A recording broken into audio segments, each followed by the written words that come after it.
Good evening everybody. Good evening sir. Good evening. मेरे ख्याल से हम लोगों ने लास्ट क्लास में फिनॉल स्टार्ट कर दिया था और एक प्रिपरेशन भी कर ली थी हमने, लैब प्रिपरेशन। ठीक है, लास्ट क्लास कहाँ से स्टार्ट करवाई थी वो बताइए, मैं एक बार रिवाइज करूँ। क्या चीज? ऑक्सीडेशन। ऑक्सीडेशन। ओके, तो देखिए एक बार मैं ऑक्सीडेशन रिकॉल करवाता हूँ। ऑक्सीडेशन से जस्ट पहले हम लोगों ने वही वाला रिएक्शन करा था, एसिडिक डिहाइड्रेशन। ठीक है, ऑक्सीडेशन एक बार फिर से सुन लीजिए। फिनॉल से रिलेटेड हमने 3 रिएक्शंस लास्ट क्लास में करे थे। एक तो ऑक्सीडेशन कराया था, फिर ऑक्सीडेशन से ही क्लोजली एसोसिएटेड कैटालिटिक डिहाइड्रोजनेशन करवाया था और लास्ट में ल्यूकास टेस्ट करवाया था। ऑक्सीडेशन में पहले आप लोग बताइए क्या 5 ऑक्सीडाइजिंग एजेंट्स वो याद हो गए उनके फॉर्मूलेस के साथ या नहीं? There are 5 important oxidising agents जो आप ना सिर्फ इस चैप्टर में बल्कि आगे आने वाले डिफरेंट चैप्टर्स में यूज करेंगे। मैंने आपको एक तो कॉलिंस रिएजेंट बताया था, दूसरा पीसीसी बताया था, पिरिडीनियम क्लोरोक्रोमेट। ये जो पहले दो हैं ये तो माइल्ड ऑक्सीडाइजिंग एजेंट्स हैं, they just act as a hydrogen remover. ये सिर्फ हाइड्रोजन रिमूव करने का काम करते हैं, कभी ऑक्सीजन नहीं लगाते। लेकिन जो उसके बाद 3 मैंने ऑक्सीडाइजिंग एजेंट्स करवाए थे, Jones reagent. Jones reagent is a mixture of chromic oxide plus sulphuric acid and acidified potassium dichromate और एक अल्कलाइन केमेनोफोर। ये तीनों बहुत ही स्ट्रॉन्ग ऑक्सीडाइजिंग एजेंट है। ये सिर्फ हाइड्रोजन निकालते ही नहीं है बल्कि बदले में ऑक्सीजन लगा भी देते। और ये जो कुछ भी होता है ना, चाहे हाइड्रोजन निकल रहा है या हाइड्रोजन निकल के ऑक्सीजन लग रहा है, ये सब कुछ अल्फा कार्बन पे होता है। मैंने आपको एक स्टेटमेंट लिखवाई होगी कि सिर्फ वो अल्कोहल्स ऑक्सीडाइज हो सकते हैं जिनमें कम से कम एक अल्फा हाइड्रोजन होना चाहिए। ठीक है, और अल्कोहल के ऑक्सीडेशन से प्रोडक्ट क्या मिलेगा, इट एक्चुअली डिपेंड्स कि कौन सा अल्कोहल ले रहे हैं और कौन सा ऑक्सीडाइजिंग एजेंट ले रहे हैं। तो जैसे प्राइमरी अल्कोहल का भी मैंने 2 अलग अलग तरह का ऑक्सीडेशन करवाया था। प्राइमरी अल्कोहल का माइल्ड ऑक्सीडेशन भी कर सकते हैं और स्ट्रॉन्ग ऑक्सीडेशन भी कर सकते हैं। हाँ जी,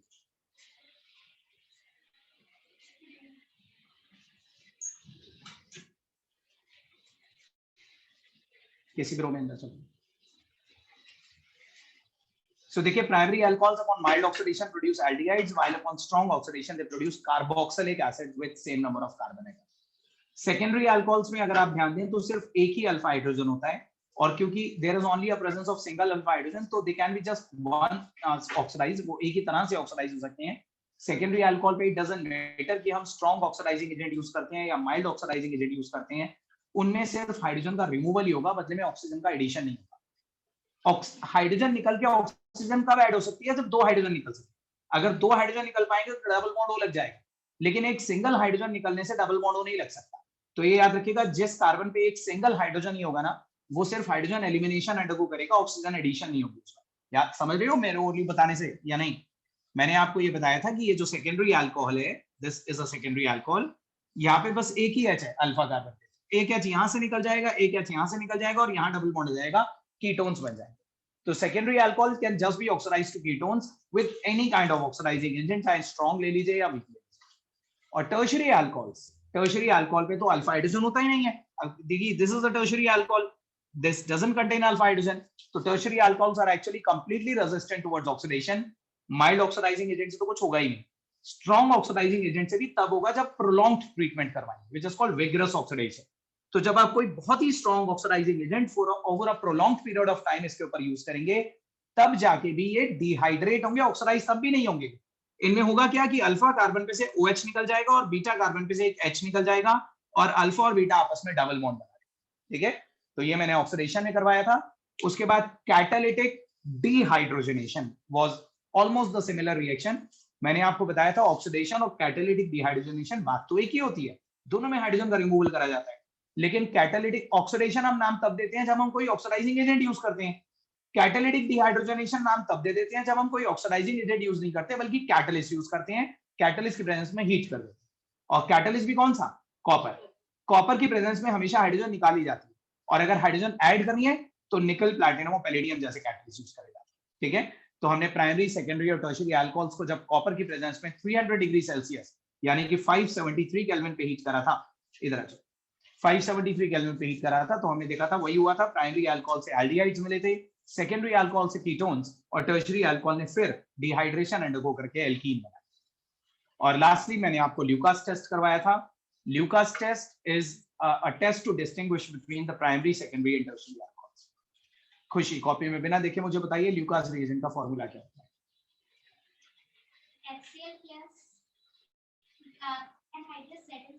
concentrated HCl plus anhydrous ZnCl2 is Lucas reagent, और जब हम तीनों अल्कोहल्स को इस ल्यूकास रिएजेंट से रिएक्ट करवाते हैं तो tertiary alcohols gives immediate turbidity, secondary alcohols gives turbidity within 5 to 10 minutes, and primary alcohols gives turbidity only upon heating. दर्शिता, क्या आप मुझे बता सकते हो कि प्राइमरी अल्कोहल्स हीट करने पे टर्बिडिटी क्यों दे रहे थे?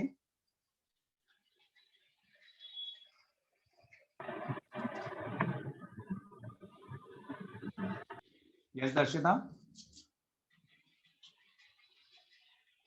नहीं यार, आप में से किसी को याद है इस प्राइमरी अल्कोहल को हीट क्यों करना पड़ा? एट रूम टेम्परेचर क्यों नहीं आई टर्बिडिटी? क्योंकि प्राइमरी कार्बोकेटायन अनस्टेबल होता है। प्राइमरी अल्कोहल से प्राइमरी कार्बोकेटायन बनता है और primary carbocation at room temperature नहीं बनता। हमने एसिडिक डिहाइड्रेशन में भी पढ़ा था, उसे बनाने के लिए 443 केल्विन रिक्वायर्ड होता है, ठीक है। सेकेंडरी और 3 डिग्री अल्कोहल, 3 डिग्री तो सबसे ज्यादा स्टेबल कार्बोकेटायन बनाते हैं, तो वो तो इमीडिएट टर्बिडिटी देते हैं। 2 डिग्री अल्कोहल भी अपने आप बन सकती है, लेकिन उनके बनने की स्पीड स्लो होती है, उन्हें 5 to 10 मिनट्स लग जाते हैं, ठीक है, 2 डिग्री से बनने वाला जो कार्बोकेटायन होता है। लेकिन 1 डिग्री कार्बोकेटायन इज अनस्टेबल, वो तो अपने आप बनेगा ही नहीं, रूम टेम्परेचर पे तो नहीं बनेगा। आप हीट करोगे तो कार्बोकेटायन मैकेनिज्म असर करेगा और कुछ देर बाद टर्बिडिटी आ जाएगी, ठीक है। सो बताइए, अल्कोहल से रिलेटेड कोई भी डाउट नहीं है ना लास्ट क्लास के तीनों रिएक्शंस में? फिर हमने we started with phenol. Phenol की पहली प्रिपरेशन मैं ऑलरेडी आपको करवा चुका था। मैंने आपको याद है लास्ट क्लास में एक चीज और बताई थी कि फिनॉल सिर्फ एक सिंगल कंपाउंड है, पूरी फैमिली नहीं है। हम यहाँ पे एक सिंगल कंपाउंड के बारे में पढ़ रहे हैं। Phenol is C6H5OH। इसकी 4 लैब प्रिपरेशन हमें करनी थी और 2 इंडस्ट्रियल प्रिपरेशन, जिसमें से एक लैब प्रिपरेशन मैं आपको ऑलरेडी करवा चुका हूं। पहली लैब प्रिपरेशन हमने करी थी bye hydrolysis of diazonium salt, ये वाली करनी थी। डायजोनियम सॉल्ट याद है ना क्या होता है? डायजोनियम सॉल्ट इज रिंग के ऊपर N2 positive Cl negative, benzene diazonium chloride बोलते हैं इसे। एक बार फिर देख लो इस स्ट्रक्चर को, उसे अगर मैं ओपन करके दिखाऊं तो ये होता है N ट्रिपल बॉन्ड N और इस पे Cl नेगेटिव। एक्चुअली क्या ना, नाइट्रोजन 3 बॉन्ड बनाता है, नाइट्रोजन को एक्चुअली में तो 3 बॉन्ड बनाने चाहिए। अब देखिए इस नाइट्रोजन ने 3 बॉन्ड बना रखे हैं और इसके पास अभी भी एक लोन पेयर है, लेकिन इस नाइट्रोजन ने कितने बॉन्ड बना रखे हैं? 4। 3 बॉन्ड तो ये बना रखे हैं और अपना लोन पेयर भी उसने कोऑर्डिनेट कर दिया रिंग को, रिंग के साथ ये कोऑर्डिनेट बॉन्ड है। तो क्योंकि इसने अपना लोन पेयर भी दे दिया, इसलिए इस नाइट्रोजन पे पॉजिटिव चार्ज है और उसी पॉजिटिव Cl नेगेटिव को बाइंड करा हुआ है। और मैंने आपको बताया था नाइट्रोजन जैसे इलेक्ट्रोनेगेटिव एलिमेंट पे पॉजिटिव चार्ज अनस्टेबल होता है। तो क्योंकि ये नाइट्रोजन पे पॉजिटिव चार्ज अनस्टेबल है, that's why this molecule is reactive. और यहाँ पे जब आपने इसे वाटर के साथ रिएक्ट करवाया एसिडिक मीडियम में एट 333 केल्विन, ये लिखवाया था मैंने टेम्परेचर, तो हमने देखा कि ये जो OH है, OH ने ऑक्सीजन के लोन पेयर के थ्रू यहाँ पे अटैक करा, बदले में जैसे ही OH यहाँ पे एज अ न्यूक्लियोफाइल अटैक करेगा इस रिंग के पहले कार्बन पे, तो ये वाला बॉन्ड टूट के दोनों इलेक्ट्रॉन नाइट्रोजन अपने साथ ले जाएगा और N2 गैस रिलीज हो जाएगा। ये जो Cl अलग हो जाएगा वो H के साथ HCl बनाएगा। तो ये हमने कर ली थी ना प्रिपरेशन। अब दूसरी प्रिपरेशन से स्टार्ट कर रहे हैं। अभी ये लैब प्रिपरेशन से चल रही है, 3 लैब प्रिपरेशन और करेंगे। सेकेंड लैब प्रिपरेशन की हेडिंग डालिए, by fusing sodium benzene sulfonate, by fusing sodium benzene sulfonate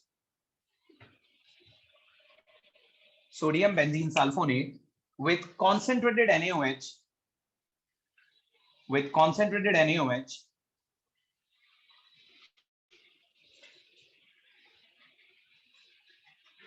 followed by its hydrolysis. Sodium benzene sulfonate with concentrated NaOH followed by its hydrolysis.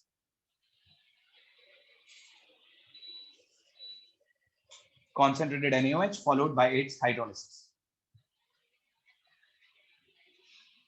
पूरी heading लिखनी है आपने, क्योंकि हमें कोई थ्योरी नहीं लिखनी। मैंने आपको बताया था सिर्फ हेडिंग ही सफिशिएंट है। जो चारों लैब प्रिपरेशन हम करेंगे उनमें कोई थ्योरी नहीं लिखनी, जितनी हेडिंग है वही हमारी थ्योरी है। By fusing sodium benzene sulfonate with concentrated NaOH followed by hydrolysis. बहुत सिंपल सी प्रिपरेशन है, बोर्ड पे देखिए। by fusing sodium benzene sulfonate, सबसे पहले तो सोडियम बेंजीन सल्फोनेट ये होता है रिंग के ऊपर SO3Na, this is sodium benzene sulphonate. हम इसे इनिशियली NaOH से रिएक्ट करवाएंगे। मैं लिख कैसे रहा हूं वो देखिए। उल्टा करके लिखा है आपको समझाने के लिए, NaOH ही है ये। तो जब आप इसे NaOH के साथ रिएक्ट करवाते हैं तो इनिशियली ये इंटरमीडिएट ये निकलेगा साइड प्रोडक्ट। अब ये बॉक्स के अंदर क्या निकला है, NaHSO3, सोडियम बाइसल्फाइड बोलते हैं इसे, NaHSO3 निकल जाएगा और ये जो ONA है ये रिंग के ऊपर लग जाएगा। तो इनिशियली तो आपको ये मिलेगा रिंग के ऊपर ONA, जिसमें O पे नेगेटिव है, Na पे पॉजिटिव है, और जो साइड प्रोडक्ट निकला ये इसी एरो पे माइनस NaHSO3 लिखा है। माइनस का मतलब है ये साइड में साइड प्रोडक्ट निकला है, ठीक है। इस कंपाउंड का नाम है सोडियम फिनॉक्साइड। सोडियम फिनॉक्साइड, जैसे किसी एल्काइल के आगे ऑक्सीजन लग जाता है तो वो एल्कोक्साइड हो जाता है, वैसे फिनाइल रिंग के ऊपर ऑक्सीजन है फिनॉक्साइड, ठीक है। तो सोडियम फिनॉक्साइड, फाइनली हम इसे वाटर से हाइड्रोलाइज करेंगे। सो देखिए हाइड्रोलिसिस पे सोडियम ऑक्सीजन बॉन्ड यहां से क्लीवेज हो जाएगी, ऑक्सीजन सोडियम अलग हो जाएगा, वाटर का H यहां पे आ जाएगा और OH यहां पे आ जाएगा। तो देखिए अगर O पे H आ गया तो ये तो फिनॉल बन जाएगा और NaOH रीजेनरेट हो जाएगा। फिनॉल प्लस ये जो फर्स्ट स्टेप में आपने NaOH लिया था ना, ये वापस रीजेनरेट हो गया आपका, ठीक है। तो दिस इज लैब प्रिपरेशन, ये नोट करिए।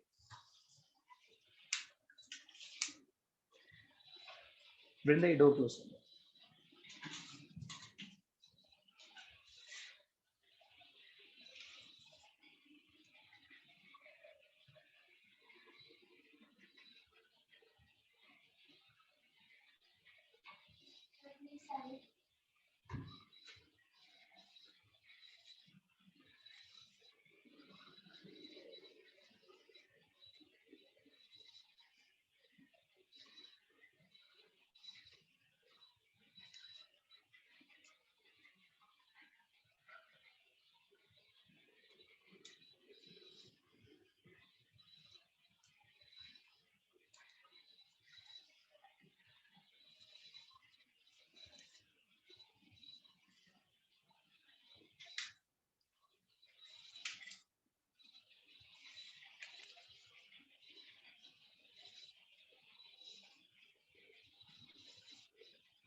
Sir,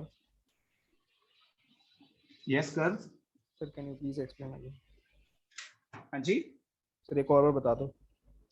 हाँ ठीक है, एक बार मैं फिर बताता हूँ, आपने नोट कर लिया? Yes, sir.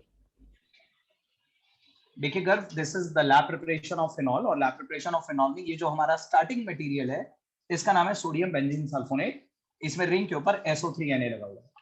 We will treat with this sodium benzene sulfonate with concentrated NaOH. Concentrated fuse करना मतलब दोनों चीजों को आपस में रिएक्ट करना, ठीक है। ये जो फ्यूजिंग सोडियम बेंजीन सल्फोनेट लिखा है, that simply means to react with one another. तो जब आप NaOH के साथ रिएक्ट करवाओगे, ये NaOH मैंने फ्लिप करके लिखा हुआ है, तो NaOH का H और यहां से ये पूरा SO3Na ये एलिमिनेट होगा एज अ साइड प्रोडक्ट, ये है NaHSO3 सोडियम बाइसल्फाइड, ठीक है। और ये जब पूरा SO3Na निकल जाएगा तो इस कार्बन की वैलेंसी खाली हो जाएगी, तो यहाँ पे ये ONA लग जाएगा, तो ये बन जाएगा सोडियम फिनॉक्साइड। और फाइनली सोडियम फिनॉक्साइड को वाटर से हाइड्रोलाइज करवाया तो ऑक्सीजन सोडियम बॉन्ड टूट गया, और ऑक्सीजन सोडियम बॉन्ड टूटने के बाद वैलेंसीज पूरी करने के लिए वाटर का O, वाटर का H तो O पे आ जाएगा, फिनॉल बन जाएगा, और वाटर का OH Na पे आ जाएगा, NaOH बन जाएगा, ठीक है गर्व? Yes, sir. ठीक है, अब हम थर्ड प्रिपरेशन स्टार्ट करते हैं। थर्ड प्रिपरेशन की हेडिंग डालिए, by treating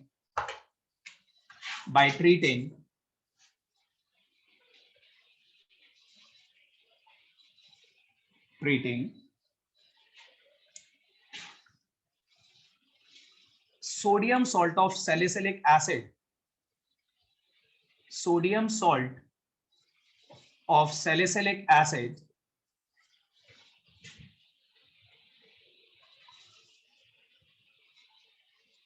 with soda lime, with soda lime, sodium salt of salicylic acid with soda lime।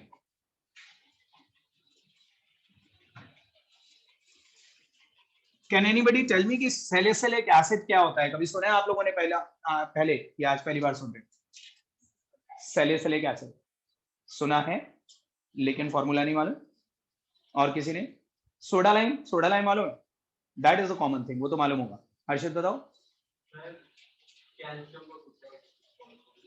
ठीक है, कैल्शियम भी होता है उसमें, लेकिन बस इतना ही याद है। ठीक है, देखिए sodium salt of salicylic acid से पहले सैलिसिलिक एसिड देखिए क्या होता है, नोट नहीं करिएगा। ये बताओ क्या चीज है? सिर्फ इतना कंपाउंड, व्हाट इज दिस? बेंजोनोइक नहीं, बेंजोइक एसिड। और अगर मैं इसके ऊपर OH भी लगा देता हूं तो this is 2 hydroxy benzoic acid. This 2 hydroxy benzoic acid is commonly called salicylic acid. इसे हम सैलिसिलिक एसिड बोलते हैं। देखिए आपको समझ में आ रहा है ना नाम, 2 हाइड्रोक्सी बेंजोइक एसिड। अगर हम यहाँ पे H के बदले Na ले लें तो ये हो जाएगा sodium salt of salicylic acid. पहले था सैलिसिलिक एसिड, अब ये हो गया sodium salt of salicylic acid. तो ये हमें लेना है sodium salt of salicylic acid, and इसे सोडा लाइम के साथ रिएक्ट करवाना। Soda lime is a mixture of NaOH and CaO, लेकिन CaO हमेशा एरो के ऊपर ही दिखाना। NaOH होता है कास्टिक सोडा और CaO होता है क्विकलाइम। ठीक है, तो कास्टिक सोडा प्लस क्विकलाइम का जो कॉम्बिनेशन होता है that is called soda lime. और रिएक्शन बहुत सिंपल है, आप देखिए जब हम sodium salt of salicylic acid को सोडा लाइम से रिएक्ट करवाएंगे तो चेक करिए बॉक्स के अंदर क्या निकल रहा है। क्या निकल रहा है बॉक्स के अंदर? Na2CO3 सोडियम कार्बोनेट, Na2CO3 निकल रहा है। ठीक है, और ये H वैलेंसी पूरी करने के लिए यहां पे आ जाएगा। और आपको पता है H तो हर जगह होता है, अब दिखाते ही नहीं है, तो बस फिनॉल ही बचेगा। ये फिनॉल बचेगा प्लस Na2CO3। ठीक है, और ये भी याद रखिएगा क्योंकि ये पूरा का पूरा कार्बोक्सिलिक ग्रुप निकल गया इसमें, तो आप इस रिएक्शन को डीकार्बोक्सिलेशन भी बोल सकते हो। This is a kind of decarboxylation reaction. ठीक है, आप ऊपर ही रिएक्शन की जो हेडिंग है उसके आगे ब्रैकेट में लिख लो डीकार्बोक्सिलेशन।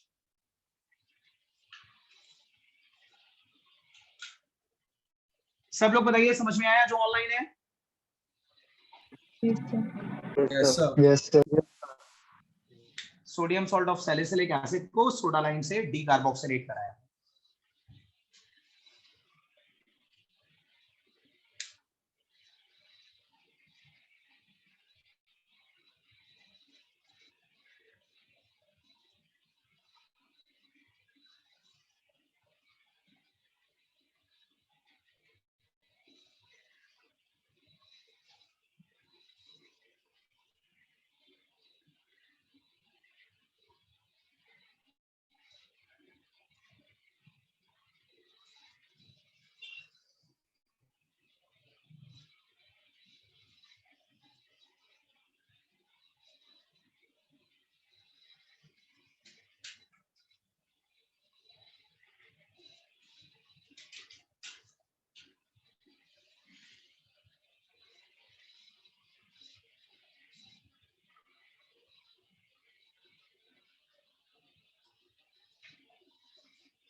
नोट कर लिया? थर्ड प्रिपरेशन, फोर्थ प्रिपरेशन, ये अभी लैब प्रिपरेशन ही चल रही है। Fourth is the last lab preparation. by aerial oxidation, by aerial oxidation of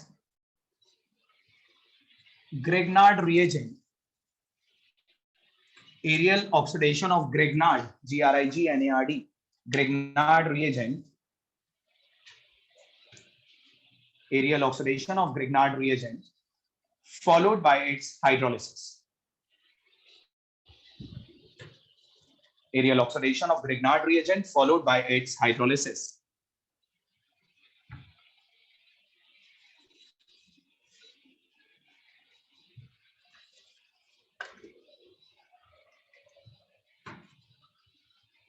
सब लोगों ने हेडिंग डाली by aerial oxidation of Grignard reagent followed by its hydrolysis. बताइए आप में से किसी ने एरियल ऑक्सीडेशन ये टर्म पहले सुनी है? एरियल ऑक्सीडेशन का मीनिंग मालूम है किसी को?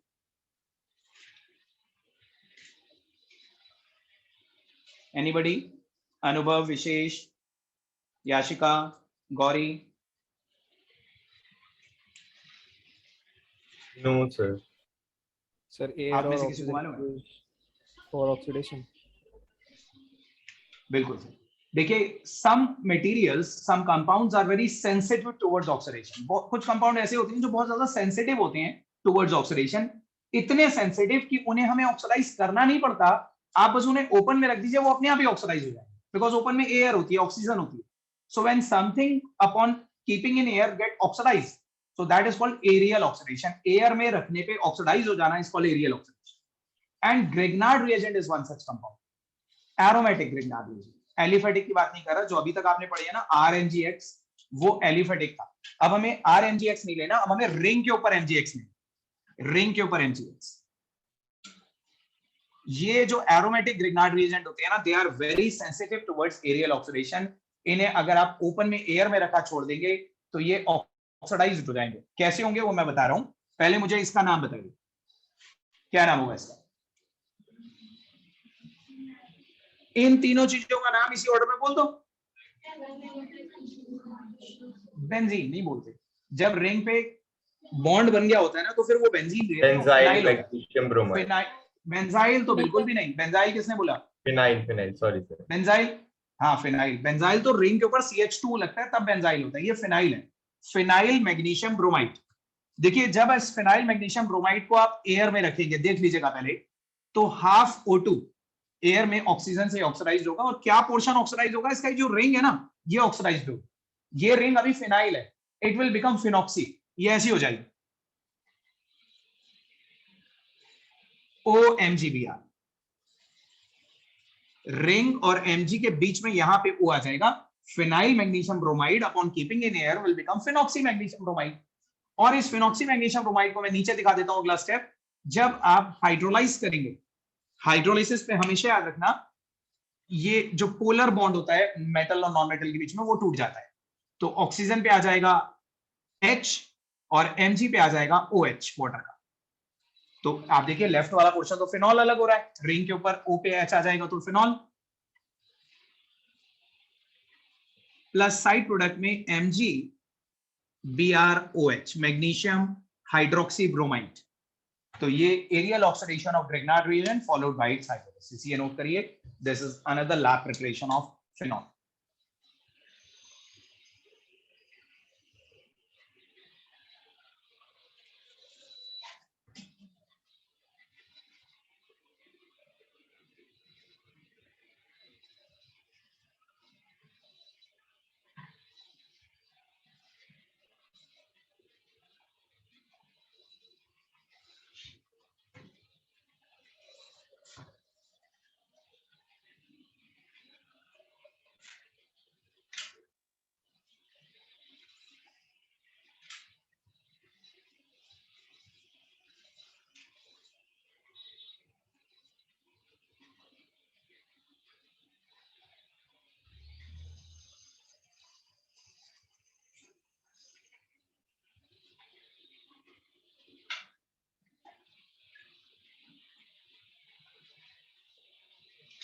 After this, we will now start the industrial preparations.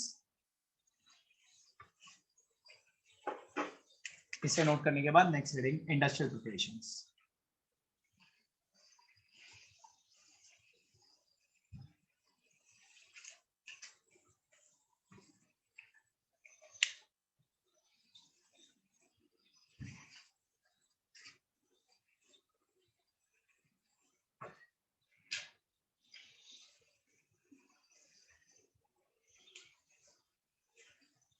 देखिए, दो इंडस्ट्रियल प्रिपरेशंस हम करेंगे, and both these industrial preparations are name reactions.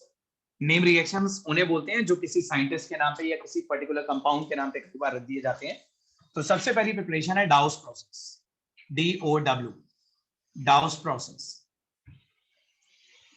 Simple preparation है डाउस process.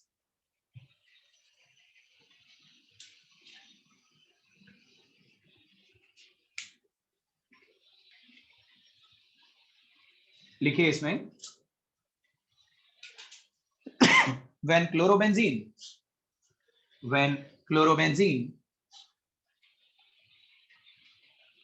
is treated with concentrated NaOH, when chlorobenzene is treated with concentrated NaOH,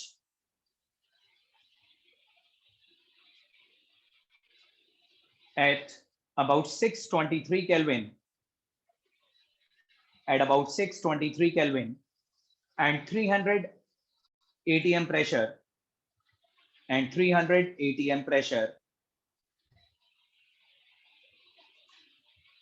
followed by its hydrolysis,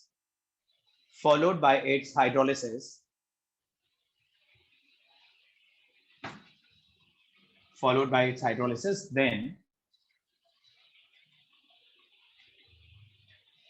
phenol is obtained.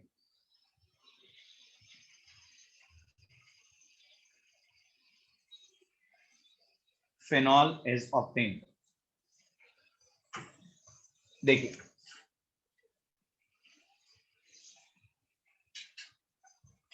This is chlorobenzene.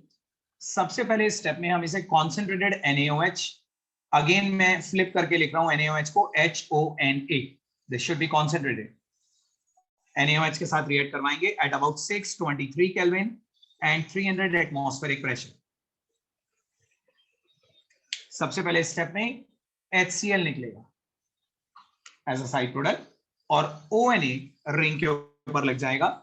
अभी मैंने आपको थोड़ी देर पहले नाम बताया था ring के ऊपर ONA को क्या बोलते हैं? Sodium phenoxide. और इसे हम वाटर से हाइड्रोलाइज करेंगे. तो वाटर से हाइड्रोलाइज करने में मेटल नॉन मेटल के बीच का बॉन्ड क्लीवेज होती है और वाटर का H यहां जाएगा, OH यहां जाएगा. तो आप देखिए लेफ्ट वाला आपको मिलेगा फिनॉल प्लस NaOH रीजनरेट हो जाए. अभी आप नोट नहीं करिएगा, पहले आप देखिए. या तो आप इसे ऐसे कर सकते हैं जैसे मैंने बताया कि पहले आप कॉन्सेंट्रेटेड NaOH के साथ रिएक्ट करो, एक इंटरमीडिएट बनेगा और उसे वाटर से हाइड्रोलाइज करवा. या फिर कुछ बुक्स में हो सकता है और या स्कूल में भी हो सकता है आपको ये रिएक्शन ऐसे पढ़ाया जाए कि क्लोरोबेंजीन को कॉन्सेंट्रेटेड NaOH ना लिया जाए बल्कि डाइल्यूट NaOH ले लिया जाए. कॉन्सेंट्रेटेड NaOH की जगह एक्वस NaOH लिखा हुआ हो सकता है मिले. यही कंडीशंस मिलेंगी 623 केल्विन एंड 300 एटमॉस्फेयर. वो भी बात से एक ही है. देखो हमने यहाँ पे पहले कॉन्सेंट्रेट लिया, बाद में तो वाटर लिया ही ना. ठीक है, तो कॉन्सेंट्रेटेड से फॉलोड बाय वाटर वो अल्टीमेटली डाइल्यूटेड ही हो जाता है. या हम सीधे सीधे एक्वस NaOH ले सकते हैं.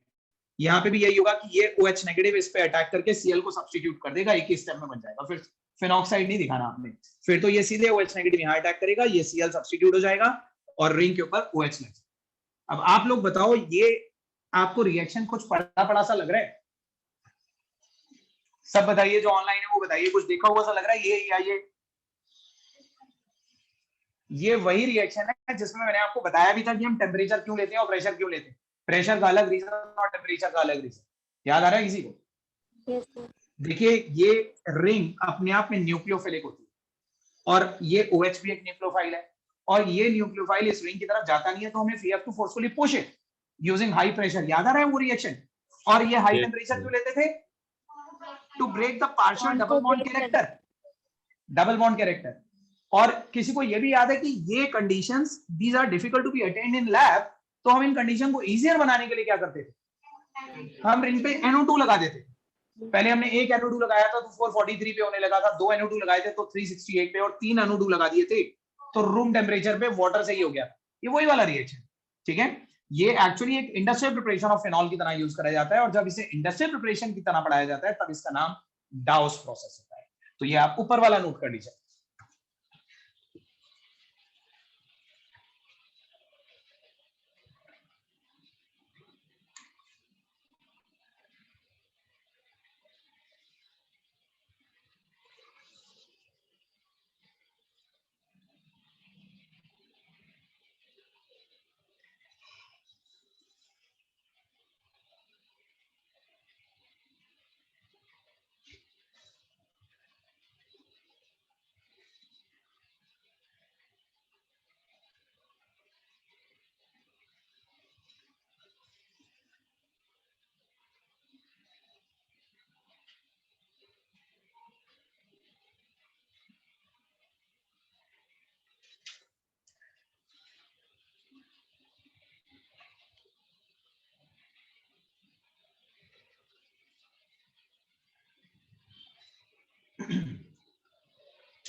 इसको नोट करने के बाद second industrial preparation is again a name reaction called cumene's process.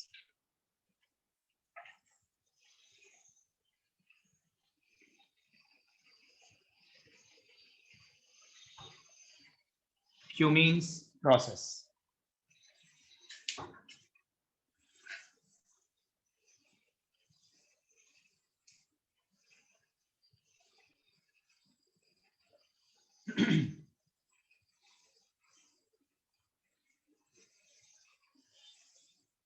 Cummins process. देखिए इसकी थ्योरी लिखिए, मैं डिक्टेट कर रहा हूं. When benzene is added over propene, when benzene is added over propene, when benzene is added over propene in presence of H3PO4 as a catalyst, in presence of H3PO4 as a catalyst,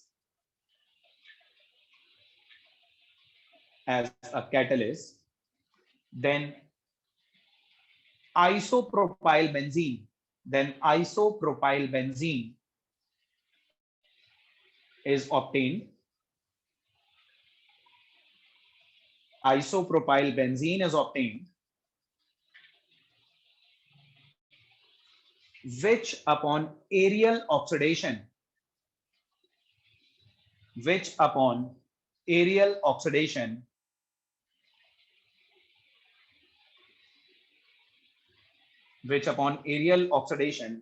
followed by hydrolysis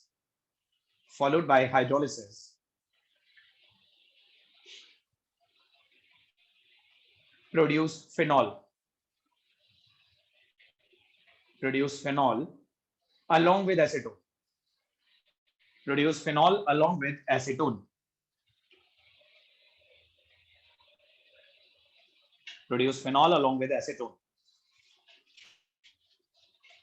ये exam में बहुत पूछी जाती है preparation. और इसमें मैं आपको एक और इंटरेस्टिंग फैक्ट बताऊंगा.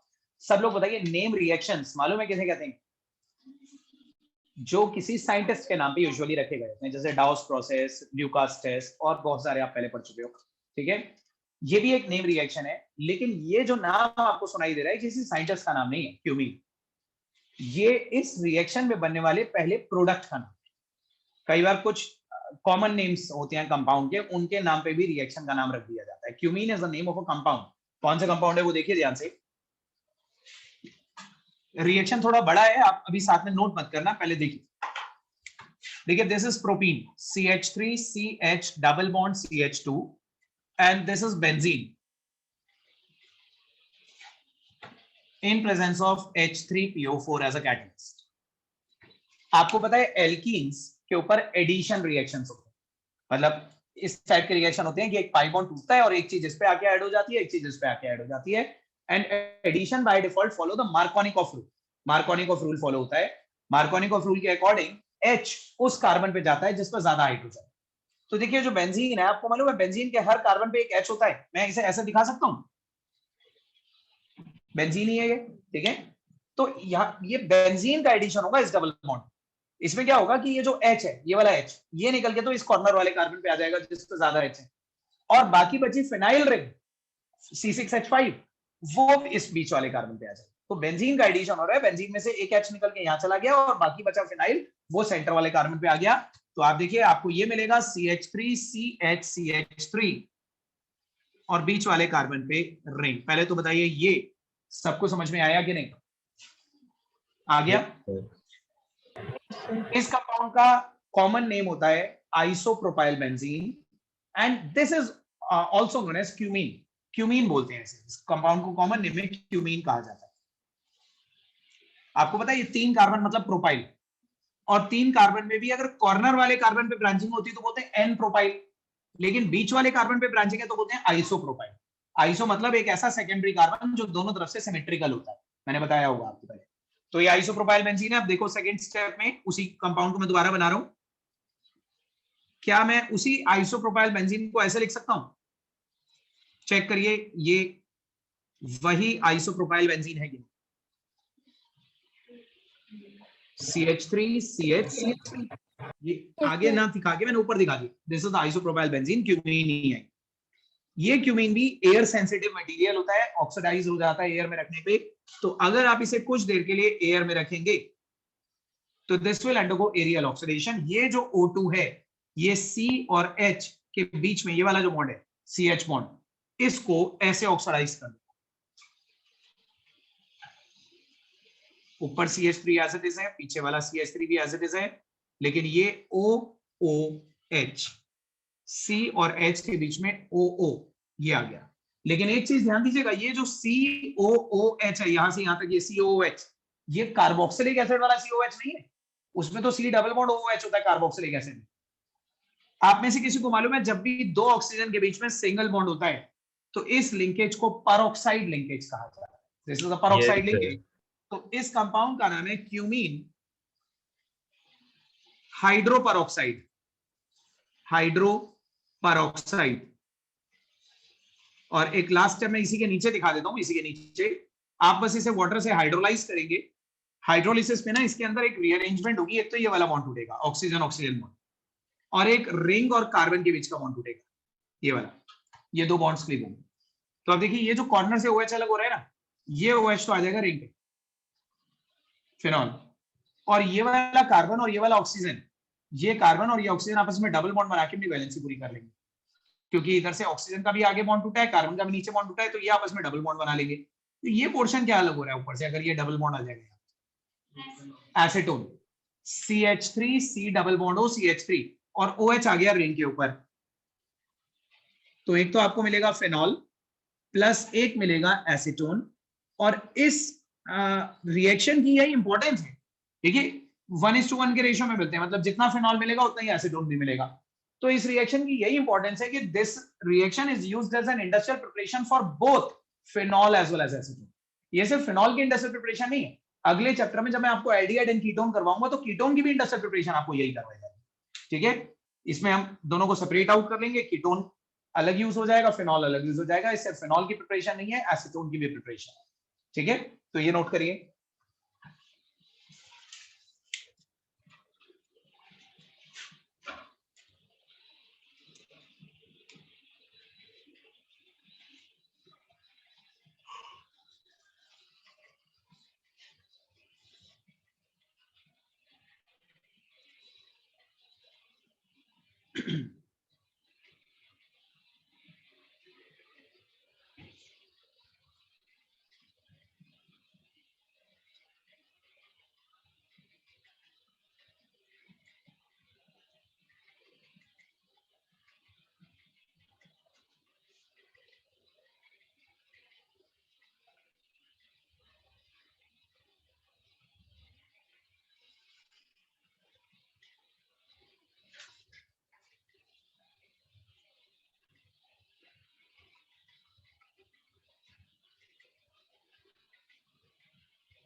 हो गया आप सब लोगों ने? आप लोगों ने नोट कर लिया? Yes. Yes, sir. Yes, sir. चलिए ठीक है। So these were the preparations. Total मैंने 6 प्रिपरेशंस आपको करवा दी, 4 लैब प्रिपरेशंस और 2 इंडस्ट्रियल प्रिपरेशंस।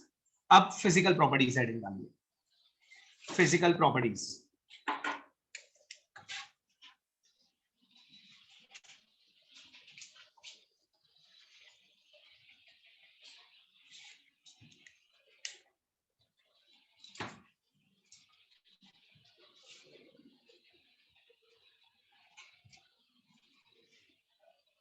एक स्टेटमेंट पहले इसके अंदर लिखो।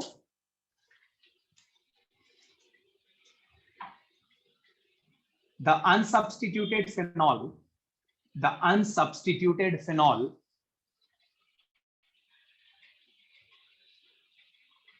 exists as a colorless crystalline solid. Exists as a colorless crystalline solid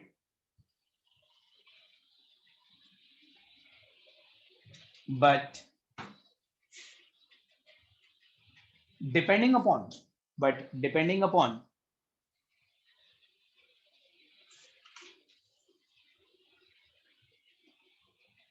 the substituent placed over it, depending upon the substituent placed over it,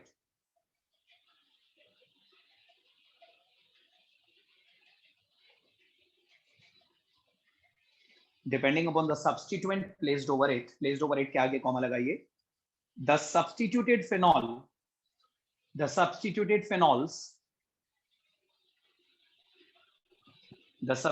phenols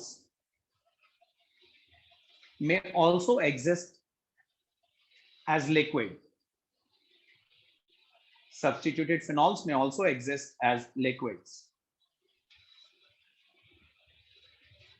पढ़ के बताओ, कुछ समझ में आ रहा है इसका पैराग्राफ का मतलब क्या लिखा है?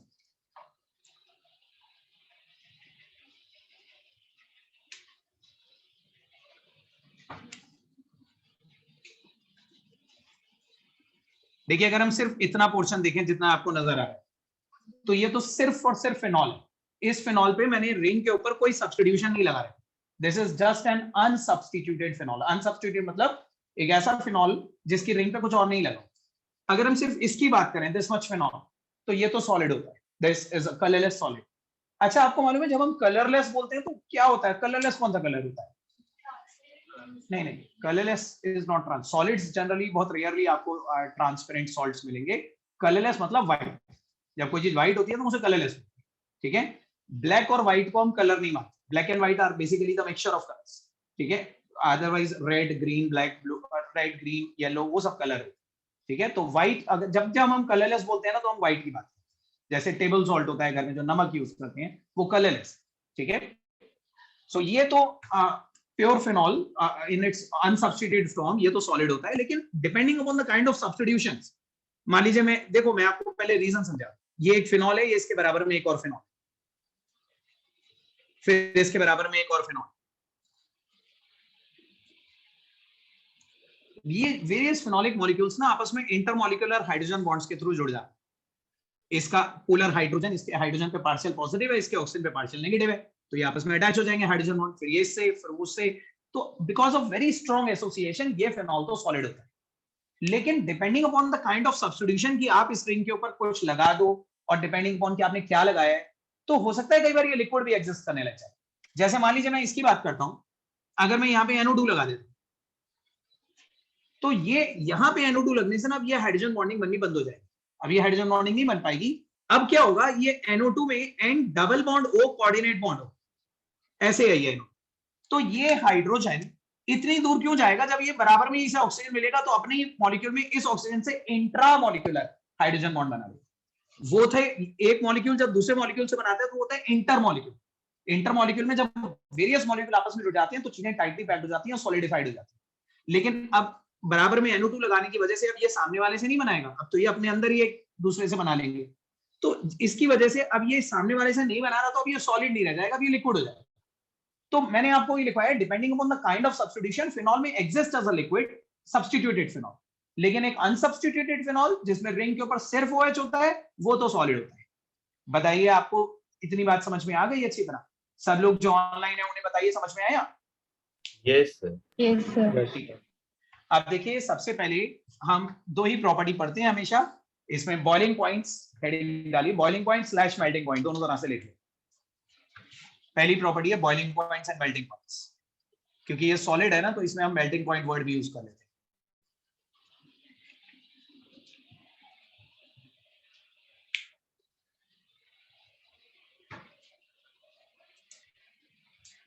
इसमें लिखिए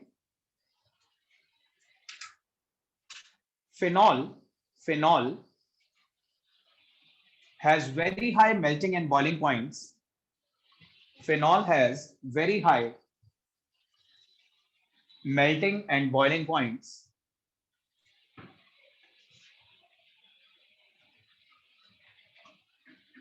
since they are all associated together. They are all associated together. They are all associated together through strong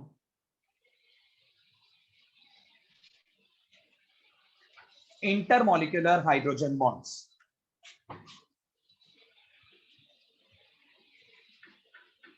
Through strong intermolecular hydrogen bonds.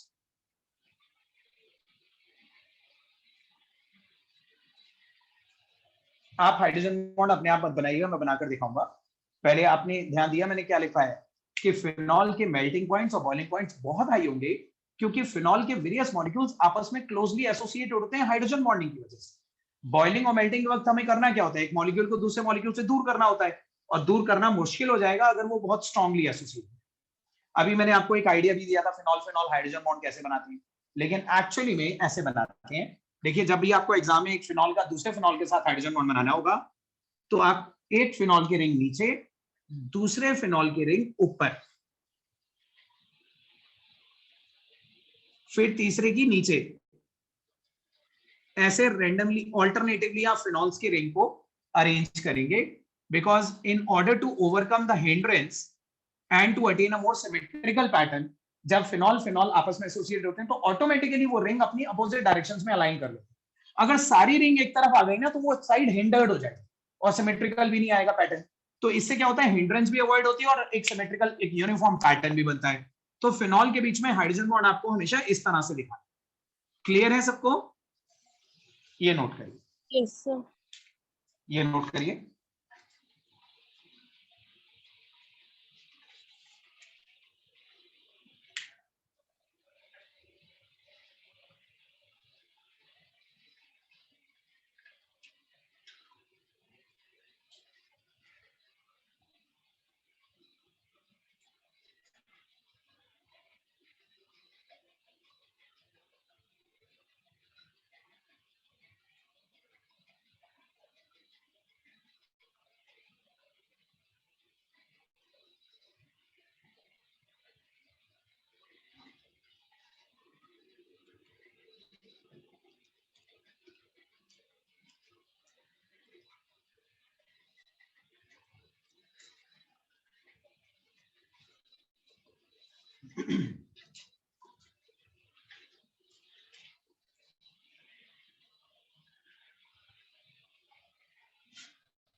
उसके बाद सॉल्युबिलिटी डिस्कस करते हैं।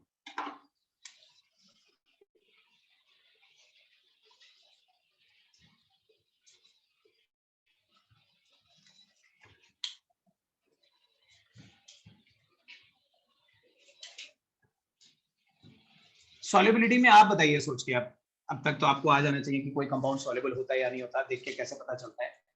सो आप सब लोग बताइए कि फिनॉल्स वाटर सॉल्युबल होंगे या नहीं, आपको क्या लगता है?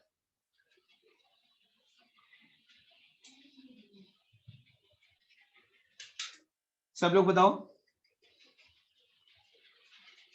Sir, होंगे। सर होंगे। क्यों होंगे मोनिका? क्योंकि सर इसमें ये हाइड्रोजन ऑक्सीजन बॉन्ड है इसलिए। और ये पोलर है, सॉरी Okay. ना, हाँ पोलर। जागृति, गौरी, आप बताइए। सर होंगे शायद। गौरी, सर हो सकता है क्योंकि जो OH है, जैसे कि बोला कि हाइड्रोजन बॉन्डिंग है, तो वो एनर्जी प्रोवाइड कर आप सकते हैं बताइए। वाटर का ब्रेक करने दिशा, आप बताइए। होने तो चाहिए, होते हैं कि नहीं होते? देखिए नहीं होते। देखिए ध्यान से सुनिए। We expect phenols to be very readily soluble in water because they has the ability to form intermolecular hydrogen bonds with water. आप सुनना पहले मेरी पूरी बात। ये वाटर है, ठीक है, इसमें भी OH बॉन्ड पोलर है, ऑक्सीजन पे पार्शियल नेगेटिव, हाइड्रोजन पे पार्शियल पॉजिटिव, यहाँ पे भी OH बॉन्ड पोलर है, partial negative and partial positive. और जब हम फिनॉल को वाटर में डालेंगे तो हम एक्सपेक्ट करते हैं कि H इसके O के साथ इंटरमॉलिक्यूलर हाइड्रोजन बॉन्ड बना लेगा। हम लोगों ने पढ़ा भी था 11th पे कि जो चीजें वाटर के साथ हाइड्रोजन बॉन्ड बनाती है वाटर में सॉल्युबल, या लाइक डिसॉल्व्स लाइक का कॉन्सेप्ट आपने पढ़ा है कि polar solutes are soluble in polar solvent. लेकिन आप शायद भूल गए, मैंने रिंग के बारे में क्लोरोबेंजीन पढ़ाते वक्त भी आपको बताया था कि अगर आप रिंग के ऊपर कोई एक ग्रुप लगा भी लेते हो और वो पोलर होता भी तो सिर्फ इतना ही पोर्शन पोलर है ना, रिंग के बाकी के 5 कार्बन का क्या, वो तो अभी भी नॉन पोलर है। ये भी नॉन पोलर है, ये भी नॉन पोलर है, ये भी नॉन पोलर है, ये भी नॉन पोलर है, ये भी नॉन पोलर है। यानी कि इस पूरे मॉलिक्यूल एक बल्कियर पोर्शन तो अभी भी नॉन पोलर है, एक छोटा सा पोर्शन पोलर है। ये छोटा सा पोर्शन तो पानी में डिसॉल्व करने की कोशिश कर रहा है, लेकिन ये जो बल्कियर पोर्शन है ये उसे इनसॉल्युबल बना रहा है। तो इफेक्ट डोमिनेट बल्कियर पोर्शन का कर जाता है क्योंकि ये साइज में ज्यादा बड़ा है। आप याद करो हेलोएरिन्स में भी मैंने आपको यही चीज बताई थी। हेलोएरिन्स में भी जो CH बॉन्ड था वो पोलर था and we were expecting them to be soluble in water, but they were actually totally insoluble. वो तो इनसॉल्युबल ही थे। ये थोड़े बहुत सॉल्युबल हो जाएंगे क्योंकि थोड़ा बहुत तो हाइड्रोजन बॉन्डिंग का इफेक्ट आएगा, लेकिन जितना रेडिली हम एक्सपेक्ट करते हैं कि हाइड्रोजन बॉन्ड वाली चीजों को सॉल्युबल होना चाहिए वाटर में, उतना रेडिली सॉल्युबल नहीं। Although the OH bond is polar और ये हाइड्रोजन बॉन्ड भी बना रहा है, लेकिन फिर भी फिनॉल बहुत ज्यादा रेडिली सॉल्युबल नहीं होंगे, स्पैरिंगली सॉल्युबल। सुना है कभी आपने स्पैरिंगली सॉल्युबल ये नाम? स्पैरिंगली, ये आज पहली बार सुन रहे हो? फर्स्ट टाइम सुन रहे हो? फर्स्ट टाइम सुन रहे हो सब? यस आप बताइए, स्पैरिंगली सॉल्युबल सुना है किसी ने? यस सर, बता सकते हो विशेष आपने सुना है तो क्या मतलब होता है स्पैरिंगली सॉल्युबल? देखिए कोई चीज या तो वाटर में सॉल्युबल होती है या नहीं होती। अगर हम बोले थोड़ा सा सॉल्युबल है तो थोड़ा सा सॉल्युबल का क्या मतलब? थोड़ा सा का क्या मतलब है या नहीं? स्पैरिंगली सॉल्युबल का मतलब है थोड़ा बहुत सॉल्युबल, लेकिन उसका भी क्या मतलब है?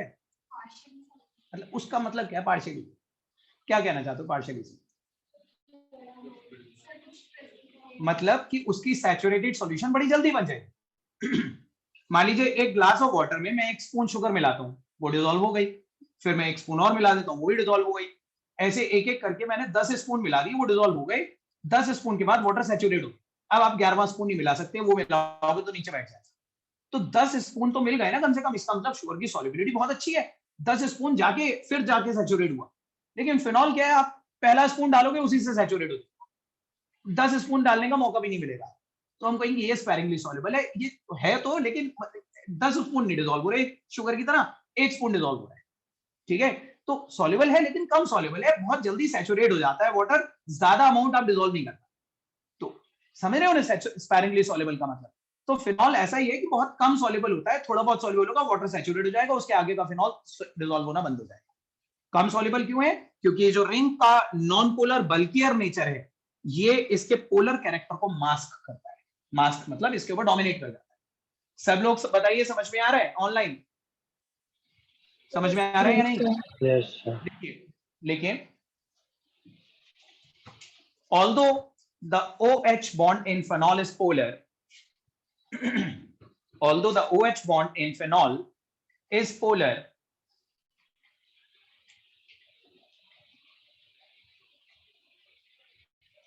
OH bond in phenol is polar, and they can even make hydrogen bonds with water, and they can even make hydrogen bonds with water.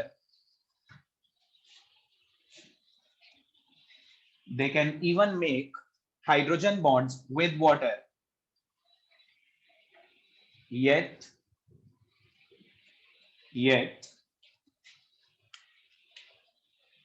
they are sparingly soluble in water. Yet they are sparingly soluble in water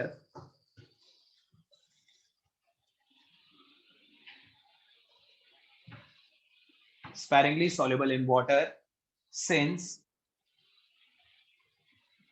the bulkier non-polar aryl group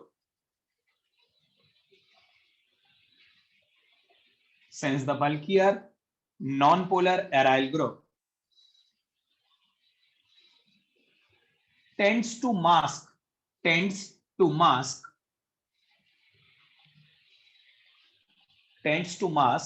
the polar character of OH bond. Tends to mask the polar character of OH bond.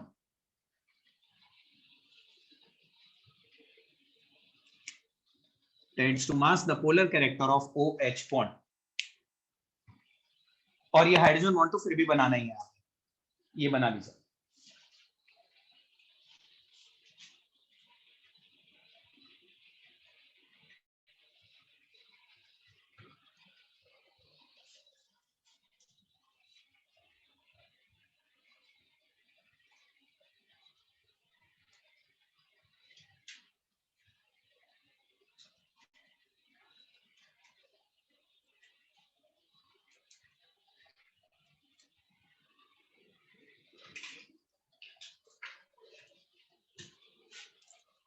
अब देखिए, अब हम chemical properties start कर रहे हैं.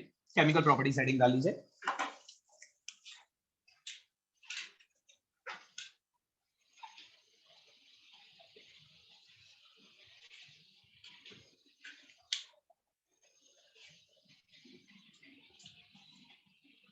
Chemical properties start करने से पहले एक छोटा सा क्वेश्चन आपसे पूछ रहा हूं.